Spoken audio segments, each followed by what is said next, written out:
अब हम लोग क्वेश्चन नंबर 2 को देख लेते हैं कि क्वेश्चन नंबर 2 में क्या कर रहा है। क्वेश्चन नंबर 2 में है कि निम्न स्थितियों को द्विघात समीकरण के रूप में क्या कीजिए, निरूपित कीजिए। ठीक है, यानी कि हमें इसे द्विघात समीकरण के रूप में सिर्फ निरूपित करना है। ध्यान दो, सवाल कर रहा है कि निम्न स्थितियों को द्विघात समीकरणों के रूप में निरूपित कीजिए। ठीक है, इसको हल नहीं करना है, यानी जो भाषा दी हुई है, ठीक है, भाषा को पढ़ के समझ के, ठीक है, जो भाषा कर रहा है, ठीक है, उसको द्विघात समीकरण के रूप में ला के छोड़ देना है, बस इतना ही करना है, हल नहीं करना है। ठीक है, लेकिन नहीं, इसको हल भी करना पड़ेगा क्योंकि यहाँ पर कह रहा है ज्ञात करना है। ठीक है, यानी कि द्विघात समीकरण के रूप में ज्ञात करो और जो भी द्विघात समीकरण के रूप में निरूपित करो और जो भी सवाल कर रहा है कि इसको ज्ञात कीजिए उसको हमको ज्ञात करना है, यानी कि सॉल्व भी करना है। ठीक है, तो पहले हम कर लेते हैं द्विघात समीकरण के रूप में निरूपित कर लेते हैं, फिर उसको सॉल्व कर लेते हैं। ठीक है, इस प्रकार के सवाल आपने तो पहले भी बहुत किया होगा कि भाषा दी रहती है, उसको पढ़ के समझ के हमको क्या करना है, समीकरण बनाना है। तो पहला नंबर क्वेश्चन कहा क्या रहा है कि एक आयताकार भूखंड, यानी कि इस तरीका का एक आयताकार भूखंड है, इसका क्षेत्रफल आपको दे रखा है 528 मीटर स्क्वायर है।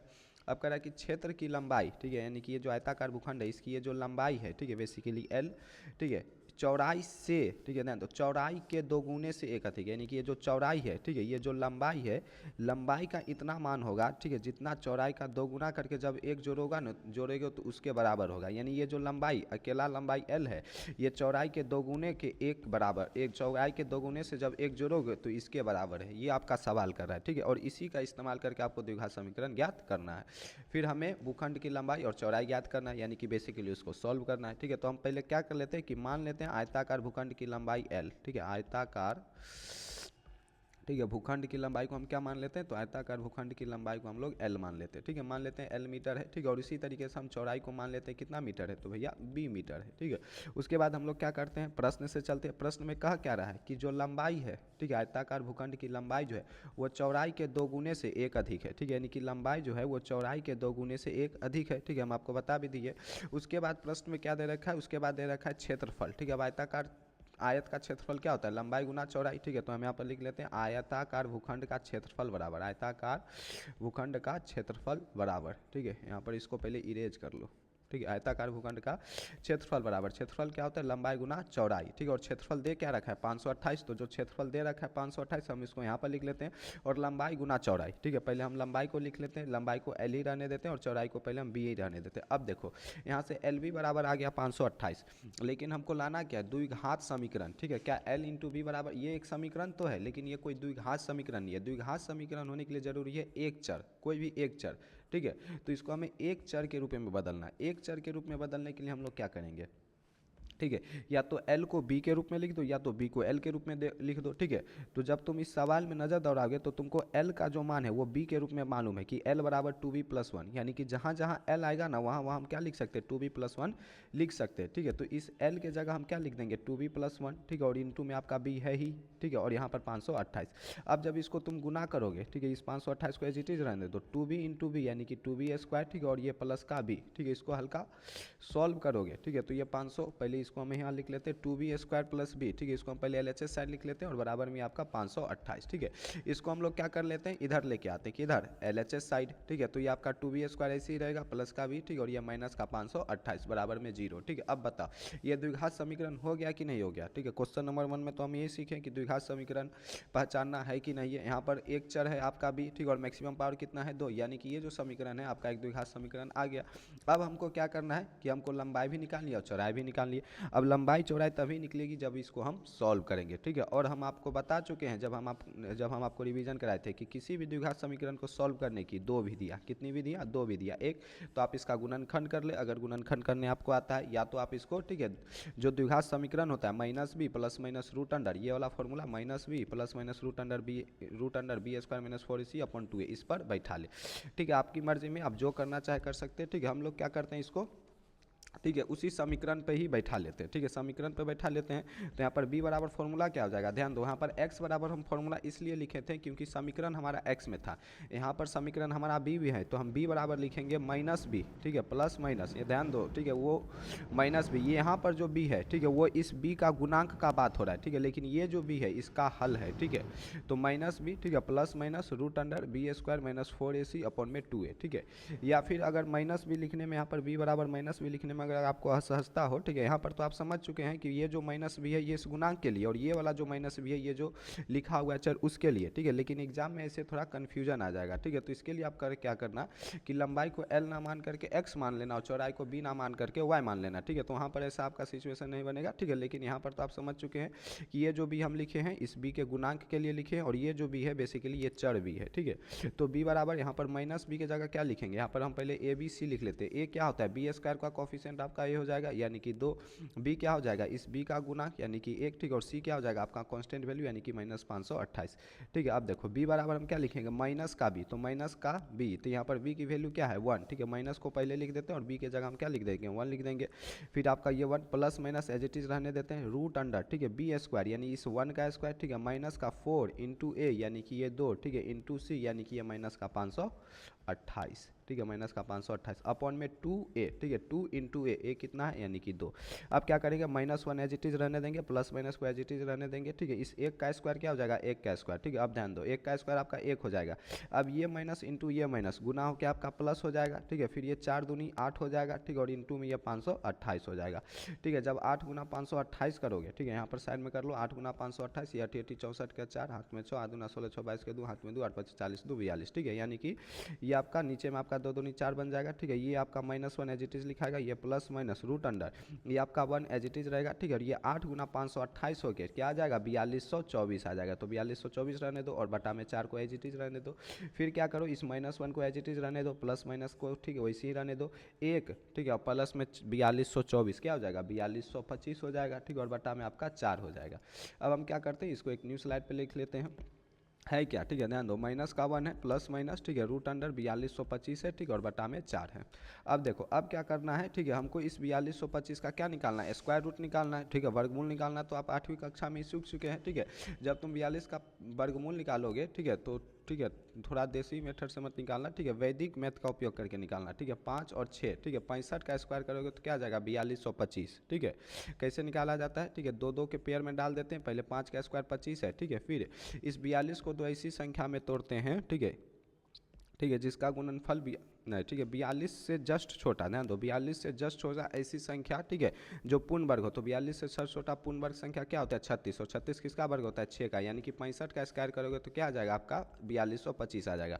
तो -1 को एज इट इज रहने दो, प्लस माइनस लिख दो, ठीक है, और ये जो 4225 है किसका स्क्वायर रूट होगा 65 का, और बटा में 4, ठीक है, माइनस को एज इट इज रहने दो। उसके बाद इस प्लस माइनस को क्या करो 2 बार लिख दो, एक बार प्लस 65 बटा में 4 लिख दो, ठीक है, और एक बार -1 माइनस 65 बटा में 4 लिख दो, ठीक है। अब देखो ये -1 प्लस का 65 ये 64 बटा में 4 हो जाएगा, ठीक है, और ये माइनस माइनस ये माइनस का 66 बटा में 4 आ जाएगा, ठीक है। 64 बटा में 4 यानी 16 चक 64 ये 16 और ये -66 बटा में 4, ठीक है। अब बताओ यहाँ से तुमको बी की 2 वैल्यू आ गई, एक तो आ गई 16 और एक तो आ गई -64 बटा 4, कौन सी वैल्यू ली जाए, ठीक है।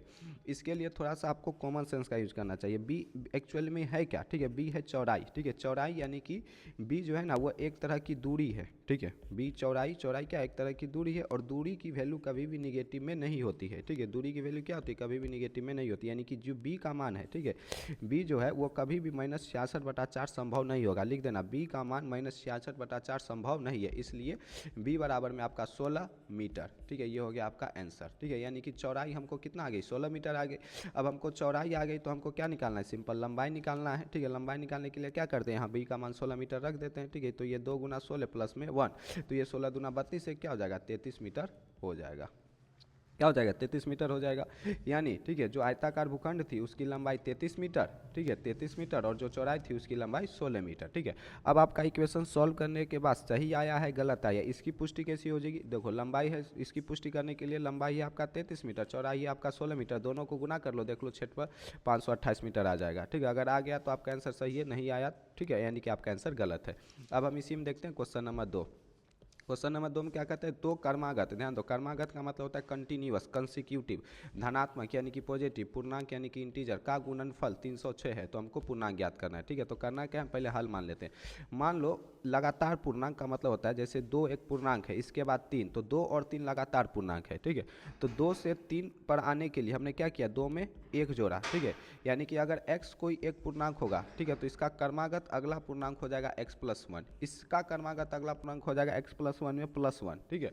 तो क्रमागत पूर्णांक में क्या करते हैं, +1 करने से हमको क्रमागत गुणांक प्राप्त होता है। तो चूंकि हमको 2 क्रमागत पूर्णांक चाहिए तो हम पहला पूर्णांक मान लेंगे x, तो दूसरा पूर्णांक x+1 हो जाएगा।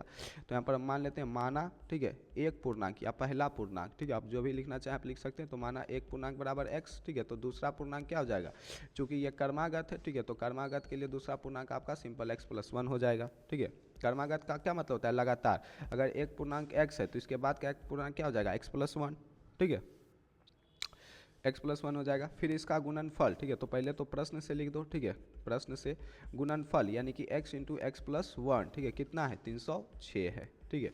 इसको सिंपल सॉल्व कर दो, ये तो बहुत इजी क्वेश्चन बनेगा। x into x square plus में x बराबर में 306, ठीक है। 306 को क्या करो, इधर लेके आओ, ये माइनस का 306 बराबर 0, ठीक है। पहले तो ध्यान दो, ये एक द्विघात समीकरण के रूप में आ गया, आधा मार्क्स यहाँ मिल गया। आधा मार्क्स आपको मिलेगा पूर्णांक ज्ञात करने के। पूर्णांक ज्ञात करने के लिए इसको सॉल्व करना है। सॉल्व करने की फिर से बता देता हूँ, 2 विधि, ठीक है, पूर्णवर्ग विधि, गुणनखंड विधि, ठीक है। अब हम यहाँ पर क्या करेंगे, थोड़ी सी चालाकी अपनाएंगे और गुणनखंड विधि का इस्तेमाल करेंगे। गुणनखंड विधि का इस्तेमाल करने के लिए हम आपको बताए थे, एक हम प्रॉपर वीडियो बनाए हैं कि द्विघात समीकरण में गुणनखंड विधि से कैसे हल किया जाता है। उसमें हम आपको 4 केस बताए थे कि AC का मान निगेटिव और B भी निगेटिव हो तब क्या करें, AC पॉजिटिव B भी पॉजिटिव हो तब क्या करें।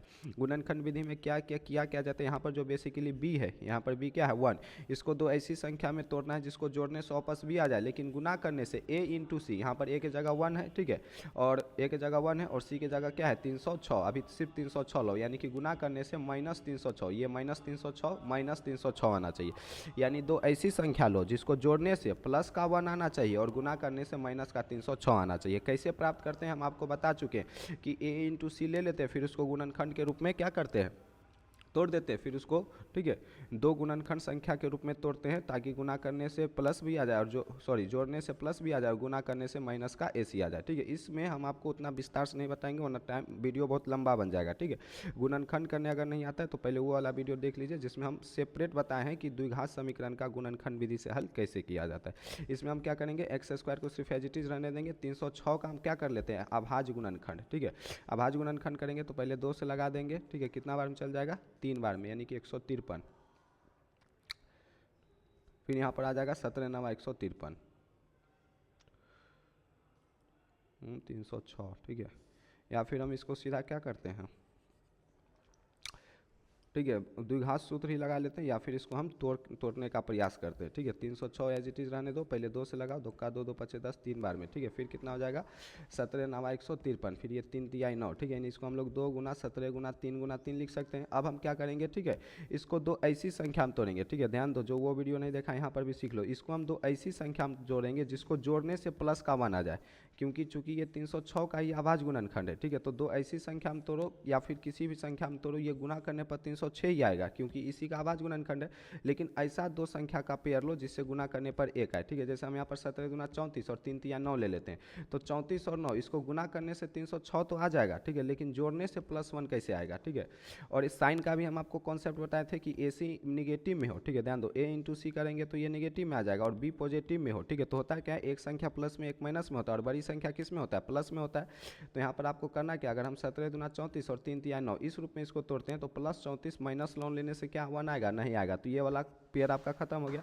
मान लो हम 17 तिया 51, ठीक है, और ये 3 दूना 6 लेते हैं तो प्लस का 51 माइनस का 6 से क्या 1 आएगा, नहीं आएगा, यानी ये वाला भी कैंसिल हो गया, ठीक है। अब देखो क्या करते हैं हम लोग, 3 तिहाई 9 और 9 दूना 18, ठीक है। ध्यान दो, 3 तिहाई 9 और ये 9 दूना 18, तो एक 18 लेते हैं और ये वाला एक 17 लेते हैं। गुना करने से तो 306 आ जाएगा, फिक्स है, क्योंकि इसी का अभाज्य गुणनखंड है। अगर हम +18 और -17 ले, क्योंकि बड़ी वैल्यू प्लस में छोटी वैल्यू माइनस में, आपको बता चुके हैं, ठीक है। तो क्या +18 -17 से +1 आ जाएगा, ठीक है। तो बिल्कुल भैया आ जाएगा, ठीक है। यानी कि इसको हम 18 और 17 के रूप में क्या करेंगे, तोड़ देंगे, यानी एक्स स्क्वायर को एक्स स्क्वायर रहने देंगे। इस एक्स को हम लोग पहले 18x और इसको हम लिख देंगे -17x, ठीक है। और ये माइनस का 306 बराबर में 0। उसके बाद क्या करेंगे, x common into x plus 18 हो जाएगा, माइनस का 17 कॉमन, ठीक है, तो इंटू एक्स प्लस 18 हो जाएगा बराबर में 0, ठीक है। x प्लस 18 कॉमन लेंगे, ठीक है, बच क्या जाएगा x माइनस 17 बराबर में 0, ठीक है। यहाँ से x की वैल्यू क्या आ जाएगी, 17 और माइनस में 18, ठीक है। अब आपको मालूम है x क्या है, एक धनात्मक पूर्णांक, ध्यान दो, धनात्मक पूर्णांक, यानी कि -18 आपका संभव नहीं है, ठीक है। तो यहाँ पर लिख देना x does not equal to -18, इसलिए x बराबर आ गया 17, ठीक है। x हम किसको माने थे, एक पूर्णांक, यानी पहला पूर्णांक आ गया आपका 17, ठीक है। उसी तरीके से अगर दूसरा पूर्णांक निकालोगे तो दूसरा पूर्णांक क्या है 17 प्लस में 1, यानी 17 प्लस में 1 18, ठीक है, यानी कि दूसरा पूर्णांक आ जाएगा 18, ठीक है। यानी जब इसको हल करोगे तो 17 और 18 आपके दो धनात्मक पूर्णांक हो गए, जिसका गुणनफल आपका 306 होगा, ठीक है। क्वेश्चन सॉल्व करने में थोड़ा सा समय लग रहा है क्योंकि हम आपको बहुत ही बेसिक से बताते हुए चल रहे हैं कि गुणनखंड एक्चुअल में कैसे किया जाता है, ठीक है। ये भी हम आपको इसमें बता दिए। तो पूर्णांक क्या हो जाएगा 17 और 18, ठीक है। इस क्वेश्चन का सॉल्यूशन, ठीक है। अब हम देखते हैं क्वेश्चन नंबर 3। अब हम क्वेश्चन नंबर 3 देखते हैं कि क्वेश्चन नंबर 3 में क्या कह रहा है। क्वेश्चन नंबर 3 में कि रोहन की माँ, ठीक है, रोहन की जो माँ है उससे यानी कि रोहन से 26 वर्ष क्या है बड़ी है।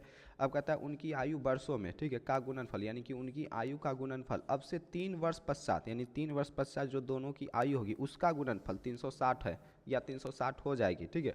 तो हमें क्या करना है, रोहन की वर्तमान उम्र ज्ञात करना है। तो ऐसे प्रकार के सवाल में हम क्या करते हैं, पहले मान लेते हैं कि माना कि रोहन की वर्तमान उम्र, ठीक है। तो रोहन की वर्तमान उम्र हम पहले मान लेते हैं कितनी वर्ष, ठीक है, तो x वर्ष, ठीक है। और उसकी माँ की वर्तमान उम्र कितना मान लेते हैं y वर्ष, ठीक है। तो इतना काम तो हम सबसे पहले कर लेते हैं, ठीक है। उसके बाद हम प्रश्न से चलते हैं। प्रश्न में जैसे जैसे कर रहा है, प्रश्न में क्या कर रहा है कि रोहन की माँ यानी कि y जो है, ठीक है, रोहन की माँ की उम्र कितनी है y वर्ष, यानी कि y का जो मान है वह रोहन से, उससे का क्या मतलब, रोहन से 26 वर्ष बड़ी है, यानी कि y बराबर x प्लस 26, ठीक है। तो हम यहाँ पर पहले लिख देते हैं y बराबर x प्लस 26, इसको समीकरण 1 कहते हैं। अब क्या कहता है कि 3 वर्ष पश्चात, ठीक है, ध्यान दो, अब से 3 वर्ष पश्चात, ठीक है, यानी कि अब भी वर्तमान उम्र y वर्ष है तो 3 वर्ष पश्चात y प्लस 3, और इसकी 3 वर्ष पश्चात उम्र x प्लस 3। तो अब से 3 वर्ष पश्चात जो उन दोनों की उम्र होगी, तो 3 वर्ष पश्चात इसकी उम्र क्या हो जाएगी y प्लस 3 और इसकी उम्र क्या हो जाएगी x प्लस 3। तो 3 वर्ष पश्चात जो दोनों की उम्र जो भी होगी उसका गुणनफल, यानी इस दोनों का गुणनफल वो 360 हो जाएगी, ठीक है, 360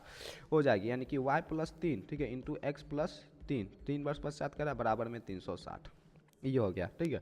अब हम क्या करेंगे, चूंकि हमको द्विघात समीकरण लाना, यहाँ तक तो आपको पहले भाषा समझ के यहाँ तक आ जाना है, ठीक है। उसके बाद क्या करना है, इसको एक वेरिएबल में कन्वर्ट करना है। एक वेरिएबल में लाने के लिए हम क्या करेंगे, y के जगह x प्लस 26 रख देंगे।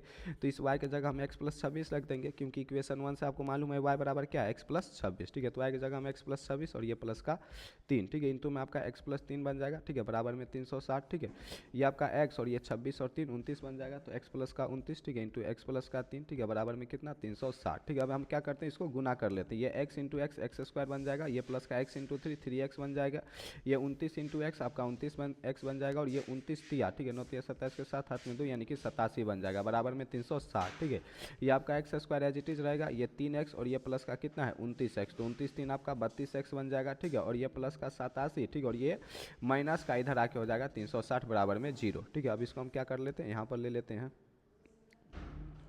ठीक है। आपको एक्स स्क्वायर को एक्स स्क्वायर रहने दो, ये प्लस का 32x को 32x रहने दो, ठीक है। अब देखो ये 87 माइनस 360, यानी कि 360 में से, ठीक है, 87 प्लस का 87 और माइनस का 360, करना क्या रहता है, 300 पहले 360 में से 87 घटाते हैं, और बड़ी संख्या माइनस में है तो माइनस में आता है। तो 360 में से 87 जाएगा तो पहले तो 60 चल जाएगा तो बच जाएगा 300, और 300 में जब 27 जाएगा, ठीक है, तो आपका बच जाएगा 263, 263 की 273, 273, ठीक है, आपका क्या बच जाएगा 273, यानी कि माइनस का 273 बराबर में 0, यानी जो द्विघात समीकरण आ गया वो आ गया एक्स स्क्वायर, ठीक है, प्लस का 32x माइनस का 273 बराबर में 0, ठीक है, माइनस का 273 बराबर में 0। तो इसको हम एक नया स्लाइड पे लिख लेते हैं। क्या आ गया आपका एक्स स्क्वायर प्लस का 32x, एक्स स्क्वायर प्लस का 32x, ठीक है, और माइनस का 273 बराबर में 0। अब क्या करेंगे, इसको सॉल्व करेंगे, तभी तो हमको x का मान आएगा, और x हम माने किसको है, रोहन की उम्र को, ठीक है। तो हमें रोहन की वर्तमान उम्र निकालनी है, यानी कि x का जो भी मान होगा वही रोहन की वर्तमान उम्र होगी। अब x का मान निकालने के लिए इसको सॉल्व करना है, और सॉल्व करने की फिर से बता देते, दो विधि, गुणनखंड विधि अपनाना चाहो गुणनखंड विधि, या फिर आप चाहो तो क्या कर सकते हो, इसको क्या कर सकते हो इसको, ठीक है, द्विघात सूत्र से भी लगा सकते हो। तो इसको हम लोग गुणनखंड विधि अपना लेते हैं। अब गुणनखंड विधि अपनाने के लिए क्या बताए थे, पहले a इंटू सी पता कर लो। a चूंकि यहाँ पर कितना है, ठीक है, यहाँ पर हम साइड में लिख लेते हैं, ठीक है। a का मान यहाँ पर 1 है, एक्स स्क्वायर का गुणांक 1 होता है, b का मान यहाँ पर आपका 32 है, ठीक है, x का गुणांक, और c का मान माइनस 273। गुणनखंड करने के लिए पहले हम a इंटू सी पता कर लेते हैं। तो a इंटू सी आपका आ जाएगा माइनस का 273 और b हो जाएगा 32। नियम क्या कहता है कि कि 32 को दो ऐसी संख्या में तोड़ो जिसको जोड़ने से प्लस का 32 आ जाए लेकिन गुना करने से माइनस का 273 आ जाए। अब दो संख्या में तोड़ने के लिए पहले तो आपको साइन कॉन्सेप्ट मालूम होना चाहिए कि साइन कैसे लगाएंगे। जो दो संख्याएं होगी बेसिकली उनमें साइन का कॉन्सेप्ट क्या होगा, ठीक है, कौन प्लस में होगा कौन माइनस में होगा। इसके लिए क्या AC को देखना है A इंटू सी, यानी कि दो संख्या का गुणनफल निगेटिव, दो संख्या का गुणनफल निगेटिव तभी होगा जब एक प्लस में हो एक माइनस में हो। ये तो पता चल गया एक प्लस में होगा एक माइनस में होगा। अब कौन प्लस में होगा, बड़ी संख्या प्लस में होगी कि छोटी संख्या प्लस में होगी। इसके लिए हम क्या करते हैं B देखते हैं। B अगर प्लस में है डैट मीन्स की, ठीक है, बड़ी संख्या प्लस में होगी क्योंकि दोनों को जोड़ने से प्लस में अगर एक वैल्यू आ रही है तो डेफिनेटली बड़ी संख्या किस में रही होगी, प्लस में रहेगी, और छोटी संख्या माइनस में रही होगी। अब चूंकि ये थोड़ा सा बड़ा है, ठीक है, आप सोच नहीं पाओगे कि 273 दो मतलब 200 बहुत ऐसी पेयर आपकी संभावना बन जाएगी जिसको गुना करने से 273 बने। तो ऐसे हम लोग केस में क्या करते हैं 273 का अभाज्य गुणनखंड कर लेते हैं। 3 से लगाएंगे तो 9 बार में 1 बार में, ठीक है, और ये 13 सती, ठीक है, 13 सती 91 बन जाएगा आपका। सत्या किसके एक हाथ में, ठीक है, दो, हाँ, 13 सती 91, यानी कि 273 को हम लोग 3 गुना 13 गुना 7 के रूप में लिख सकते हैं। और फिर इसी वीडियो में आपको बता चुके हैं इसको हम क्या करेंगे, दो ऐसे पेयर में तोड़ेंगे जिसको जोड़ने से प्लस का 32 आ जाए, ठीक है। अब मान लो हम इसको 13 17 91 और 3 इस पेयर में तोड़ दे, ठीक है, और इस पेयर में तोड़ेंगे तो बड़ी संख्या चूंकि प्लस में है तो ये 91 प्लस में ये माइनस में होगा क्या, तो क्या प्लस 91 माइनस 3 से 32 आएगा, तो बोलेंगे नहीं आएगा, ठीक है। तो इस पेयर को हम लोग क्या कर देंगे, छोड़ देंगे। फिर दूसरा पेयर बनाएंगे 13 39 और ये 7। अब बताओ क्या प्लस का 39 माइनस का 7 32 आएगा, बिल्कुल आएगा, और चूंकि इसी का गुणनखंड है तो गुना करने पर 273 डेफिनेटली आएगा, ठीक है। यानी इसको सॉल्व करने के लिए हम क्या करेंगे, एक्स स्क्वायर को एक्स स्क्वायर रहने देंगे, और ये जो प्लस का 32x है, ठीक है, इसको प्लस का 39x और माइनस का 7x माइनस का 273 बराबर में 0 लिख देंगे। यहाँ से इससे x कॉमन लेंगे तो ये x प्लस 39 बच जाएगा, और माइनस का 7 कॉमन लेंगे तो फिर से x प्लस 39 बच जाएगा बराबर में 0। x प्लस 39 कॉमन लेंगे तो क्या बच जाएगा आपका x माइनस 7 बच जाएगा, ठीक है। इसको एक बार 0 के बराबर करेंगे, ठीक है, और इसको एक बार 0 के बराबर करेंगे, इसको बराबर करेंगे तो x बराबर 7 आ जाएगा, और इसको बराबर करेंगे तो माइनस 39 आ जाएगा, ठीक है। अब देखो उम्र, ठीक है, यहाँ पर क्या है x जो है हम रोहन की वर्तमान उम्र क्या माने है, x वर्ष, यानी जो x है यहाँ पर वर्ष में है, ठीक है, वर्ष में है, ठीक है। तो बताओ क्या किसी की जो उम्र होगी वो कभी निगेटिव होगी, क्या हम कहेंगे कि कोई माइनस 39 वर्ष का है, ठीक है, 39 वर्ष का कोई निगेटिव में तो होता नहीं है, यानी यहाँ पर भी x का मान 39 आपका संभव नहीं है। यहाँ पर लिख देना x का मान माइनस 39 संभव नहीं है, इसलिए x बराबर 7, ठीक है, वर्ष। और x हम किसको माने थे, रोहन की वर्तमान उम्र को, तो यहाँ पर लिख देना अतः रोहन की वर्तमान उम्र कितनी हो जाएगी, 7 वर्ष हो जाएगी, ठीक है। सिंपल आपका क्या हो जाएगा, इस क्वेश्चन का आंसर हो जाएगा, ठीक है। अब हम देखते हैं इसमें नेक्स्ट क्वेश्चन, क्वेश्चन नंबर 4, और ये इस चैप्टर का लास्ट क्वेश्चन है। क्या कह रहा है कि एक रेलगाड़ी जो है, ठीक है, 480 किलोमीटर की दूरी समान चाल से, मान लेते हैं उसकी चाल x किलोमीटर प्रति घंटा रही होगी, इस चाल से 480 किलोमीटर दौड़ी तो समय कितना लग जाएगा, 480 बटा x जो भी आ जाए, इस समान चाल से तय करती है। अगर इसकी चाल 8 किलोमीटर प्रति घंटा कम होती है तो वह उसी दूरी को, यानी यही 480 किलोमीटर की दूरी को तय करने में 3 घंटे अधिक लेती है। तो हमें रेलगाड़ी की चाल ज्ञात करनी है, तो करेंगे क्या, पहले हल लिख देंगे, ठीक है, और मान लेते हैं माना रेलगाड़ी की वर्तमान चाल, ठीक है, रेलगाड़ी की कैसी चाल, तो वर्तमान चाल, ठीक है। तो रेलगाड़ी की वर्तमान चाल को हम क्या मान लिए, x किलोमीटर प्रति घंटा, ठीक है। अब देखो फिर चलना है प्रश्न से, ठीक है, प्रश्न से पहले जो दिया हुआ है कि रेलगाड़ी की कितनी दूरी तय करती है, 480 किलोमीटर, तो हमें पहले लिख लेते हैं, ठीक है, ताकि आपको थोड़ा सा क्या हो, ठीक है, आसानी हो। तो रेलगाड़ी द्वारा तय की गई दूरी, तो रेलगाड़ी द्वारा तय की गई दूरी, तो रेलगाड़ी द्वारा कितनी दूरी तय की जाती है, 480 किलोमीटर। और रेलगाड़ी की चाल को हम क्या माने, x किलोमीटर प्रति घंटा, तो चाल कितना है, ठीक है, x किलोमीटर प्रति घंटा, और दूरी कितना चलता है, 480 किलोमीटर। अब बताओ दूरी चलता है 480 किलोमीटर, चाल है x किलोमीटर प्रति घंटा, तो लिया गया समय क्या होगा, यहाँ पर लिख देना दूरी तय करने में लिया गया समय क्या होता है, समय का इजीली फॉर्मूला दूरी बटा में चाल, ठीक है। तो समय बराबर क्या आ जाएगा, दूरी बटा में चाल, तो दूरी चलता है 480 और समय सॉरी, ठीक है, और चाल है x, तो 480 बटा में x क्या हो जाएगा, घंटा में, ठीक है, क्या हो जाएगा, रेलगाड़ी द्वारा लिया गया समय, ठीक है। तो 480 किलोमीटर दूरी को तय करने में ये लेती है 480 बटा x समय, ठीक है, ये हो गया पहला चीज़। दूसरा चीज़ कह रहा है कि अगर चाल 8 किलोमीटर प्रति घंटा कब कम कर दी जाए, तो अब लिखना अब, ठीक है, अब, ठीक है, इसको अच्छे से लिख लेना अब रेलगाड़ी की चाल, ठीक है। तो अब रेलगाड़ी की चाल क्या होगी, क्वेश्चन में क्या कह रहा है कि 8 किलोमीटर प्रति घंटा कम कर दी जाए, पहले x था अब 8 कम कर दिया, यानी कि x माइनस 8 किलोमीटर प्रति घंटा, ठीक है। अब क्या हो गया, जब 8 किलोमीटर प्रति घंटा कम कर दिए ना, तो उसी दूरी यानी कि इसी 480 किलोमीटर की दूरी को तय करने के लिए वो 3 घंटा अधिक लेती है। पहले तो अगर चाल x-8 हो तब वो समय कितना लेगी, पहले ये देख लो। समय बराबर दूरी बटा चाल, अभी भी 480 किलोमीटर ही चलना है तो दूरी 480, और अब चाल हो गया x-8 यानी कि अब लेगी x-480 बटा x-8 घंटा। सवाल में क्या कर रहा है कि अब दूरी तय करने में 3 घंटे अधिक लेती है, यानी कि ये जो समय है, अब जो समय यानी कि ये जो समय है ये पुराने वाले समय से यानी इस वाले समय से 3 घंटा ज़्यादा है।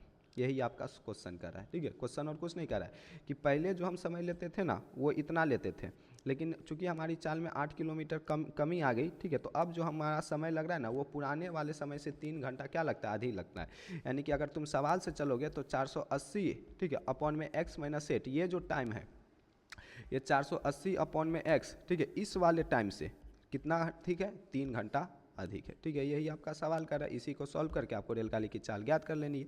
हम करते क्या है, ये स्केल आ गया बीच में फिर, ठीक है, इस वाले टर्म को इधर फेंक के मारते हैं, ठीक है, तो ये 480 अपॉन में x-8 और इधर हो जाएगा माइनस 480 अपॉन में x और बराबर में 3 करेंगे क्या, ठीक है, ये 480 यहाँ भी 480 यहाँ भी कॉमन ले लेंगे ताकि इजी हो। 1 अपॉन में x-8 बच जाएगा और -1 अपॉन में x बच जाएगा बराबर में 3, ठीक है। 480 को 480 रहने दो, इस 3 को इधर लेके आओगे, ठीक है, और इधर बच जाएगा 1 अपॉन x-8, ठीक है, और माइनस का 1 अपॉन x। अब बताओ, ठीक है, लॉजिक से अब चूंकि हम 3 को इधर लेके आए तो यहाँ पर 1 बचेगा, 0 बचेगा, ठीक है। आपको बताए थे जब प्लस और माइनस में चीज़ें होती है, जब हम घटाते हैं इधर आके, ठीक है, तब क्या होता है, 0 बचता है। अगर हम इसको ऐसे लिखते हैं कि 3 इधर आके माइनस में, तब इधर 0 बच जाएगा, लेकिन हम इधर माइनस में नहीं लिखे, हम इसको इधर भाग में लिखे। भाग में लिखने का पर्पस ये था कि हमने इस 3 को समझा कि ये 3 गुना 1 है, और ये 3 चूँकि गुना में है तो इधर आके आ गया भाग में और बच क्या गया 1। लेकिन इसी चीज़ को अगर हम ऐसे इधर आके माइनस का 3 लिख देते तब यहाँ पर 0 बचता, लेकिन हमने माइनस का 3 नहीं लिखा तो यहाँ पर 0 नहीं बचेगा, चूँकि भाग में 3 लाए तो यहाँ पर क्या बचेगा, 1 बचेगा। अब क्या करेंगे, 300 इसको काट देंगे, 16 16 32 48 160, ठीक है, ये x-8 इंटू एक्स, ये आपका एलसीएम आ जाएगा, ठीक है। x-x, ये वाला x-x कैंसिल हो जाएगा तो बचेगा x, और ये माइनस का x प्लस का 8, सिंपल है, बराबर में 1, ठीक है। करेंगे क्या, 160 को एज इट इज रहने देंगे, ठीक है, ये प्लस का x माइनस का x tata bye bye into 8 upon में x-8 इंटू एक्स, ठीक है, बराबर में 1, ठीक है। ये जो नीचे में ताम झाम बना है x-x इंटू एक्स, इसको इधर लेके आते हैं, ये आपका 116 गुना 8, 16 8 128, ठीक है, इतना तो पहरा आता ही है, 16 8 128, ठीक है, तो 16 8 128, ये आपका 0 बराबर में x-8 इंटू एक्स, ठीक है। अब इसको 1280 को एज इट इज रहने दो, ठीक है, x स्क्वायर, ठीक है, माइनस का 8x, करते क्या 1280 को उस पार भेजते हैं तो x स्क्वायर माइनस का 8x माइनस का 1280 बराबर में 0। अब इसको सॉल्व करना है, ठीक है। सॉल्व करने का गुणनखंड कैसे किया जाता है, सेपरेट वीडियो भी बना चुके हैं, इस वीडियो में 50 बार बता चुके हैं। पहले आपको साइन पता कर लेना है, चूँकि यहाँ पर a इंटू सी करोगे तो निगेटिव आएगा। अब दो संख्या को गुना करने पर निगेटिव तभी आएगा जब एक प्लस एक माइनस हो। अब कौन प्लस होगा कौन माइनस होगा ये बताएगा बी अगर निगेटिव में है, ठीक है, यहाँ पर बी निगेटिव है तो बड़ी वाली संख्या निगेटिव में होगी। पहले साइन पता कर लेना है, फिर इसका AC का गुणनखंड कर लेना है, ठीक है, और दो संख्या के पेयर में तोड़ देना। हम इसको तोड़ चुके हैं पहले से, इसको हम लोग -40x और प्लस का 32x और ये माइनस का 1280 बराबर में 0। देख लो गुना करोगे तो आ जाएगा 0 पहले से, ये 4 दूना 8 और 4 तिया 12 आ जाएगा। x कॉमन लेंगे x -40 हो जाएगा, प्लस 32 कॉमन लेंगे x -40 आ जाएगा बराबर में 0, ठीक है। फिर से x -40 दोनों से कॉमन ले लेंगे, बच क्या जाएगा x + 32, ठीक है, बराबर में 0। एक बार x -40 को 0 के बराबर करेंगे, ठीक है, और एक बार x + 32 को हम लोग क्या करेंगे 0 के बराबर करेंगे तो x बराबर यहाँ से 40 आ जाएगा, ठीक है, और x बराबर यहाँ से माइनस का 32 आ जाएगा। अब बताओ हम x बराबर 40 ले, तुम ही बताओ, ठीक है, x बराबर 40 ले कि x बराबर 32 ले। x क्या माने चाल, कभी चाल किसी की नेगेटिव होती है, ठीक है, ना दूरी नेगेटिव में, ना समय नेगेटिव में, ना चाल नेगेटिव में, तो x का मान -32 संभव ही नहीं है, ठीक है, हम कभी कह ही नहीं सकते। ये वास्तविक दुनिया में ये चीज़ें है ही नहीं कि किसी की चाल निगेटिव हो कि वो -5 किलोमीटर प्रति घंटा या -32 किलोमीटर प्रति घंटा की स्पीड से चल रहा है, तो चाल कभी निगेटिव में संभव नहीं है, ठीक है। तो x का मान क्या आ जाएगा 40, और हम x माने किसको है रेलगाड़ी की चाल को, ठीक है, यानी कि रेलगाड़ी की चाल आ जाएगी आपकी यहाँ पर लिख देना, अतः रेलगाड़ी की चाल 40 किलोमीटर प्रति घंटा है, ठीक है। तो रेलगाड़ी की चाल क्या है 40 किलोमीटर प्रति घंटा है, ठीक है, यही हमको निकालना था 40 किलोमीटर प्रति घंटा, और यही हम क्या किए हैं निकाल लिए हैं, रेलगाड़ी की चाल 40 किलोमीटर प्रति घंटा, ठीक है। इस तरीके से क्वेश्चन नंबर 4 के साथ आपका प्रश्नावली कितना 4.1 आपका कंप्लीट हो गया। अब नेक्स्ट वीडियो में हम आपका 4.2 भी कंप्लीट कर देंगे। इस वीडियो में इतना ही, मिलेंगे हम आपसे एक नई वीडियो में।